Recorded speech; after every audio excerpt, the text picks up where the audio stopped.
Hello students, welcome to biology cell. जैसा कि हमने अपने 12th के बच्चों को लास्ट लेक्चर में डीएनए की जो स्ट्रक्चर है उसके बारे में मैंने आपको बताया था। आज हम इस लेक्चर में डिस्कस करेंगे कि जो डीएनए मॉलिक्यूल है उसकी क्या क्या खासियत है और वो किस तरह से मिलता है, उसकी पिक्यूलियरिटीज क्या हैं। ये मैं लेक्चर डालना यहाँ इसलिए ज़रूरी समझ रही हूँ क्योंकि बहुत सारे जो मेरे स्टूडेंट्स हैं जब वो डीएनए को कंपाइल करके लिखते हैं तो उनको ये समझ में नहीं आता है कि इसकी क्या क्या कैरेक्टरिस्टिक्स हैं, खासियत हैं। कुछ ना कुछ वो जरूर मिस आउट कर देते हैं, कुछ ना कुछ भूल जाते हैं। तो मैं यहाँ पे आज आपको बिल्कुल डीएनए की स्ट्रक्चर, पहले वाले में आप वीडियो का लेक्चर लगाएं, वहां से देखें, और इसमें मैं आपको बताने वाली हूँ कि डीएनए किस तरह से यूजफुल हो सकता है। मीन्स देखो, अगर उसमें जो खास बातें होंगी तभी तो वो यूजफुल रहेगा। तो आइए चलते हैं और डीएनए के सारे पिक्यूलियर कैरेक्टर्स, जो भी विचित्र लक्षण है या किस तरह से ये बिहेव करता है, सबके बारे में जानेंगे। इससे पहले चैनल को लाइक, सब्सक्राइब और शेयर करना बिल्कुल मत भूलिएगा, क्योंकि एक यही प्लेटफॉर्म है जहां पर आपको एक ही टॉपिक को अलग अलग तरीके से मैं समझाती हूँ। लिखना है तो किस तरह लिखेंगे, अगर रीजन असर्शन आ जाए, वेरी शॉर्ट आ जाए तो किस तरह करेंगे। आप मेरी प्लेलिस्ट में जाके देखिए, आपको हो सकता है कि एक ही टॉपिक पे आपको बहुत सारी जानकारी मिले। तो लेट्स स्टार्ट। सबसे पहले तो ये कि जो डीएनए है वो आपका बेसिकली जो मॉलिक्यूल है वो डबल हेलिकल स्ट्रक्चर है, और ये वाटसन एंड क्रिक ने बताया था। 12th के सभी बच्चों को एनसीईआरटी में ये दिया हुआ है। वाटसन एंड क्रिक का जो डबल हेलिकल मॉडल है डीएनए का, जिसमें उसके जो दो स्ट्रैंड हैं वो ऐसे जिग जैग इस तरह से क्रॉस पैटर्न में रहते हैं। अब हम जानेंगे कि जो डीएनए है वो काम क्या करता है। तो डीएनए आप सभी को पता है, ये आपका बेसिक हेरिडिटी मॉलिक्यूल है, बायोमॉलिक्यूल है। अगर डीएनए नहीं होता, मींस रेप्लिकेशन की पॉसिबिलिटी नहीं होती है, और डीएनए अगर नहीं होता तो लिविंग नॉन लिविंग से कभी भी लिविंग पे बात नहीं आती, राइट।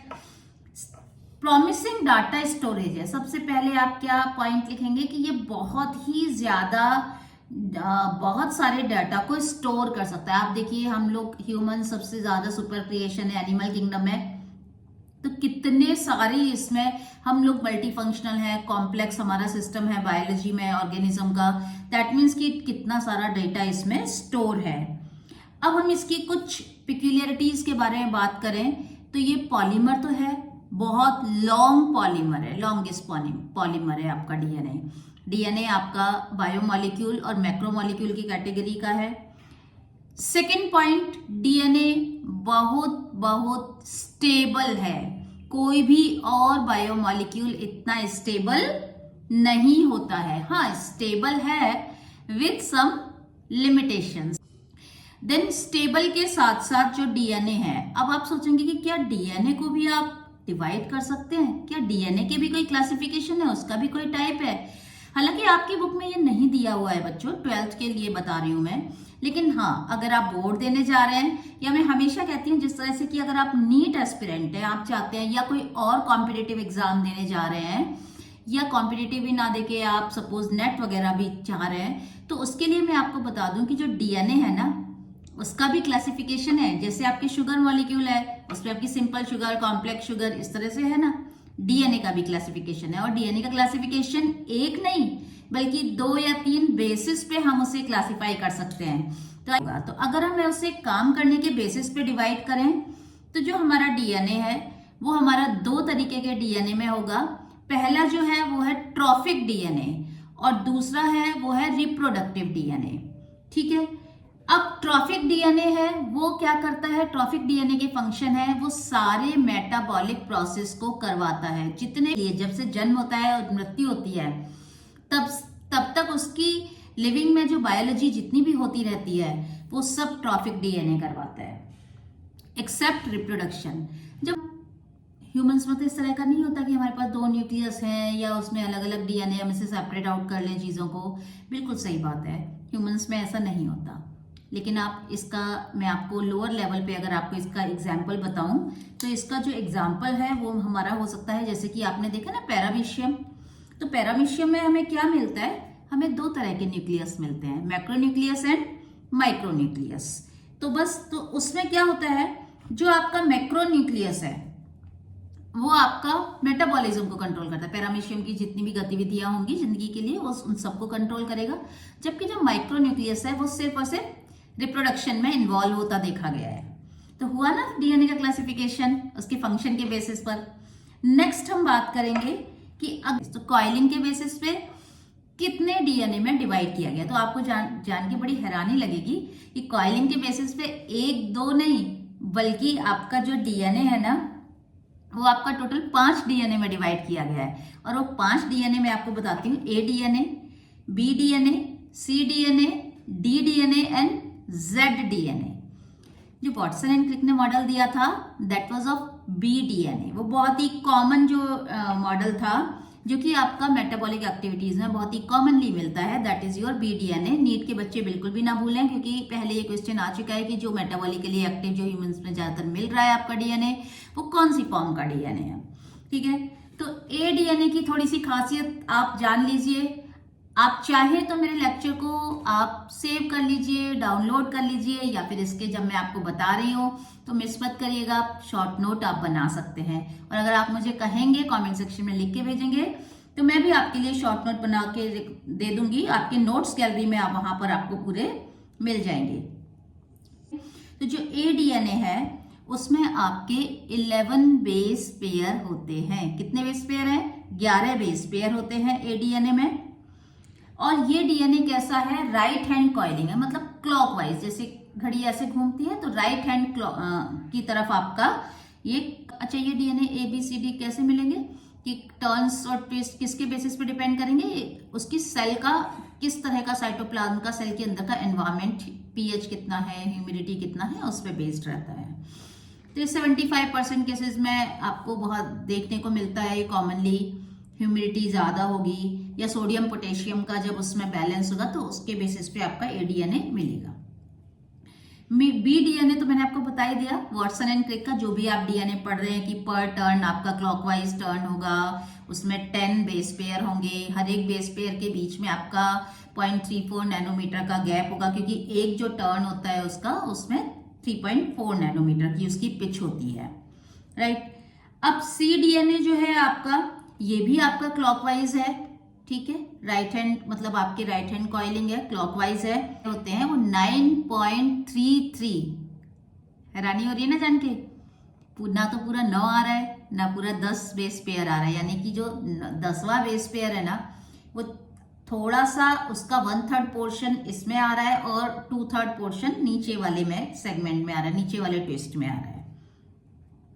देन जो डी डीएनए है उसमें आपके बेस पेयर पर टर्न 8 रहते हैं। तो अगर आपका क्वेश्चन है कि भाई सबसे कम एक टर्न में सबसे कम बेस पेयर किसमें मिलेंगे, तो वो आपका कौन सा डीएनए हुआ? डी डीएनए हुआ, और ये भी क्लॉकवाइज घूमता है। अब जो मैं आपको लास्ट बताने जा रही हूं वो आपका बहुत इंपॉर्टेंट है। उसमें से क्वेश्चन हालांकि आपके ऐसा नहीं दिया हुआ है बट क्वेश्चन आ चुका है तो हम ये कहेंगे कि हम इसे भूल नहीं सकते हैं। Last is your Z DNA. Z DNA बड़े कमाल का है, इसलिए कमाल का है आपको याद रखना है क्योंकि एक तो इसमें कॉइलिंग कैसी है? ऑपोजिट है, मतलब एंटी क्लॉकवाइज है, लेफ्ट साइड पे कॉइलिंग रहेगी इसमें। और इसमें पर टर्न जितने बेस पेयर आएंगे वो है हमारे 8 नहीं, 11 नहीं, 10 नहीं, 12 बेस पेयर आएंगे। तो ये आपका जो डीएनए है इस तरह से जेड डीएनए आपका थोड़ा डिफरेंट हो जाता है। नेक्स्ट अगर मैं आपको बात करूं कि डीएनए की क्या खासियत है, तो एक और खासियत हम कह सकते हैं कि जो डीएनए है वो डीएनए आपका डीनेचर और रीनेचर होने की कैपेबिलिटी रखता है। तो भाई अभी नेचर मतलब उसकी जो ओरिजिनल नेचर है वो लॉस्ट हो जाना। तो प्रोटीन तो डीनेचर हो जाएंगे, आपने टेम्परेचर वापस दिया तो वो दोबारा अपनी फॉर्म में वापस नहीं आएंगे, वो एक इरिवर्सिबल चेंज होगा। लेकिन जो डीएनए है ना उसमें टेम्परेचर के साथ में रिवर्सिबल चेंज। अब रिवर्सिबल चेंज कैसे होता है उसमें टेम्परेचर के साथ में? जब डीएनए को सर्टेन टेम्परेचर पे उसको दिया जाता है, उसको गर्म करते हैं, जो डीएनए है उसकी जो दोनों कॉइलिंग है वो दोनों जो स्ट्रैंड है कॉइलिंग में वो दोनों strand they get far apart, वो दोनों अलग अलग हो जाते हैं। लेकिन जब टेम्परेचर कम कर दिया जाए और जो सेल का जो ओरिजिनल टेम्परेचर है अगर उस पे आ जाए तो वो दोनों स्ट्रैंड दोबारा से जुड़ जाते हैं और वो आपका डबल हेलिकल दोबारा से मेंटेन कर लेता है। तो ये बहुत ही अच्छी इसकी फ्लेक्सिबिलिटी, इलास्टिसिटी, जैसा आप कुछ मैं आपको समझाने के लिए बता सकती हूँ। जैसे इलास्टिक है, आपने उसको स्ट्रेन दिया तो वो खिंच गई, जब आपने स्ट्रेन छोड़ा तो वो वापस से अपनी ओरिजिनल पोजीशन में रीगेन हो गई। तो यानी कि टेम्परेचर का स्ट्रेन दिया तो उसके दोनों अलग अलग हो गए, दोनों उसके जो स्ट्रैंड है, और टेम्परेचर का जो स्ट्रेन है जब वो हटा वहां से तो दोबारा से रीनेचर हो गए, जुड़ गए। ये डीनेचर और रीनेचर की जो क्वालिटी है ना बच्चों, ये आपके अगर ये नहीं होता तो हम डीएनए के साथ बहुत सारी लिमिटेशंस हो जाती और वो एक बेटर जेनेटिक मटेरियल होने से उसको वो रोक सकता था। और बायोटेक में भी हमारे बहुत ज़्यादा कामकाज फिर रहता नहीं डीएनए। ठीक है, जब मैं आपको बायोटेक के लेक्चर्स लगाऊंगी ना तब बताऊंगी इसकी अहमियत क्या है। देन उसके बाद नेक्स्ट अगर मैं कहूँ तो इसकी एक सबसे बड़ी खासियत है कि जो डीएनए है ये क्या करता है, इसके जो बॉन्ड हैं वो ब्रेक हो जाते हैं। दैट मीन्स कि अगर उसको यूवी रेज में रखेंगे तो हाइपर क्रोमेटिक एक इफेक्ट होता है जिसमें प्यूरिन और पिरिमिडीन, बेसिस आपको पता है, मैंने आपको डीएनए स्ट्रक्चर में बहुत अच्छे से समझाया है प्यूरिन क्या है, पिरिमिडीन क्या है।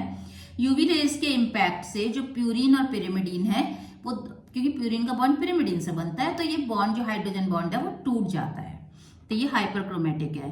पहली बार में कम टूटेगा, लेकिन जैसे जैसे आप यूवी रेज के इम्पैक्ट में रखेंगे तो वो ज्यादा ब्रेक होता जाता है। इसीलिए आपको भी सलाह दी जाती है कि ज्यादा यूवी रेज का एक्सपोजर नहीं होना है, क्योंकि वो आप में म्यूटेशंस और जेनेटिक एबरेशंस कॉज कर सकता है जेनेटिक्स से रिलेटेड, बिकॉज जेनेटिक्स हेरिडिटी आपका it's all dependent on the DNA ना। नेक्स्ट इसकी क्या खासियत है, नेक्स्ट इसकी खासियत है रेप्लिकेशन। रेप्लिकेशन कैसे खासियत है, रेप्लिकेशन ऐसे खासियत है कि अगर रेप्लिकेशन नहीं होता तो डीएनए अपने जैसा डीएनए नहीं बना पाता, तो सेल माइटोसिस मियोसिस ये सब नहीं कर पाती, यानी कि सेल लेवल पर रिप्रोडक्शन नहीं होता। और जब सेल लेवल पर रिप्रोडक्शन नहीं होता तो ऑर्गेनिज्म भी रिप्रोडक्शन नहीं कर पाते, और जब ऑर्गेनिज्म रिप्रोडक्शन नहीं कर पाते या ग्रोथ नहीं होती फिर उनकी, बिकॉज जो सेल है वो जाइगोट के बाद जब वो डिवाइड हुआ अपने जैसा उसने एग्जैक्ट सेल में डाला, तो ये सब रेप्लिकेशन से ही संभव है। और मजे की बात बहुत आपको जो याद रखनी है कि किसी और बायोमोलिक्यूल में रेप्लिकेशन नहीं मिलता है। अगर और किसी और बायोमोलिक्यूल में रेप्लिकेशन मिलता होता तो फिर वो हमारा जेनेटिक मटेरियल हो जाता। बट आई ऑलवेज से ना, biology is full of exception. तो एक्सेप्शन तो नहीं कह सकते, बट हाँ एक और बायोमोलिक्यूल है जिसमें रेप्लिकेशन की पावर है, और वो क्या है आपका RNA. And remember RNA was the first genetic material, सबसे पहले जो लिविंग में जो जेनेटिक मटेरियल आया वो आरएनए ही था, लेकिन वो स्टेबल नहीं था। The stable genetic material is DNA. इसके बारे में हम बाद में चर्चा करेंगे, एक मैं वीडियो सेपरेटली डालूंगी कि क्यों डीएनए आरएनए से बहुत ज्यादा बेटर है, किस किस सेंस में बेटर है। नेक्स्ट हम अगर बात करें कि इसकी और क्या खासियत है, तो देखिए डीएनए हमेशा एग्जैक्ट लोकेशन पर मिलेगा। सेल के अंदर न्यूक्लियस, वहीं पर आपको डीएनए मिलेगा। या फिर अगर प्रोकैरियोटिक सेल है तो डीएनए एग्जैक्ट लोकेशन में मिलेगा, जिसे हम न्यूक्लियोइड कह देंगे, मतलब न्यूक्लियस वाला रीजन, बिकॉज वहां पे न्यूक्लियर मेम्ब्रेन सेपरेट नहीं रहेगी। नेक्स्ट अगर हम बात करें इसकी और खासियत और क्वालिटीज की, तो डीएनए में इनहेरिटेंस की कैपेबिलिटी है। ठीक है, इनहेरिट करता है ना, आप में अपनी बहुत सारे जितने भी आपका जेनेटिक कॉम्पोजिशन है वो आपके पेरेंट्स से ही आया, आइदर मदर और फादर। नेक्स्ट इसके बाद में अगर बताऊं तो जो डीएनए है उसमें म्यूटेशन करने की कैपेबिलिटी है। ये आपको इसलिए याद रखना है, इसलिए बता रहे हैं क्योंकि आपकी बुक में म्यूटेशन दे रखा है ना, आपकी बुक में क्रोमोसोमल म्यूटेशन दे रखे हैं, पॉइंट म्यूटेशन दे रखा है 12th क्लास वालों के, तो म्यूटेट कर सकता है। म्यूटेशन का मतलब है कि डीएनए में थोड़े बहुत चेंजेस हो सकते हैं, लेकिन ये अपना ऐसा नहीं है कि अपना फुली स्ट्रक्चर लॉस्ट कर देगा उसकी वजह से। एंड म्यूटेशन जब बहुत ज़्यादा गैदर हो जाते हैं तो वो एवोल्यूशन को लीड करते हैं, एक इवॉल्व हो जाता है वो ऑर्गेनिज्म, दूसरे ऑर्गेनिज्म में भी इवॉल्व हो सकता है। और म्यूटेशन जो होता है वो बहुत ज़्यादा बहुत ज़्यादा ऐसे सडन और एब्रप्ट होते हैं, अचानक से होते हैं। तो म्यूटेशन के बारे में भी अलग से आपकी बुक में दिया हुआ है, तो हम उसके बारे में भी अलग से बात करेंगे, चर्चा करेंगे, तो इसलिए हम